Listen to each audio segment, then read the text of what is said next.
So hadith sciences are very accurate. People don't realize the hard work the scholars of hadith have put in grading and classifying hadith. Hadith are not just judged with sahih and da'if, there's a lot more to it.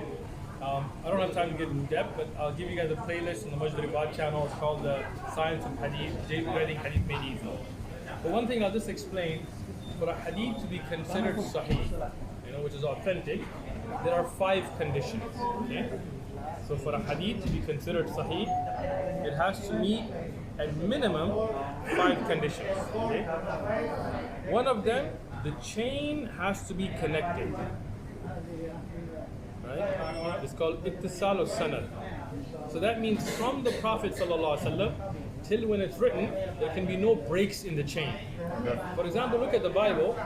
There is no chain connecting Jesus or the disciples to where the manuscripts were written. Not anonymous authors. But that would never be acceptable in hadith. Meaning each narrator, who was it that heard from each one, we have to know who they are. The chain has to have no breaks. If it has a break, even if we don't know who the narrator is, just we have a name but we don't know, that's called majhul, that's a weak narration. Then each narrator has to have solid or good memory. So this is something that makes hadith sciences unique, because in history we don't check that. Like we talk about Alexander or Julius Caesar, even if we look at the first-hand reporters, we don't check their memory. Then you have to have good moral character, right? Which is called adl. So again, Western historians, even if you look in the scientific industry, when we do a clinical trial, the people that are involved, we don't check their moral character. We don't care if they're drunks or liars or gamblers. We don't check if they lie regularly. But in hadith, we check. Anybody that was even accused of lying, that would be a fabricated hadith. Even an accusation would not make it matruk. If it's established that they ever lied, they would become mawdu'. So the hadith judging is so accurate, but that's not it. Chain is connected, good memory, good moral character. Then we have to make sure there's no contradictions. If there is something stronger that contradicts it, it's called shadh. Then we don't accept it as sahih. So if there is a hadith that mentions something or an ayah in the Qur'an, and then a hadith comes something contradictory to it, it could never be sahih. This is a very deep research done to make sure that we have what's mahfuz, what's protected. On top of that, there can be no textual defects. Meaning that if there is a grammatical error, if there is a word that's been flipped, that could never be sahih. So Imam Bukhari and Muslim, they have even more, right? To reach mutawatir, that's even more difficult.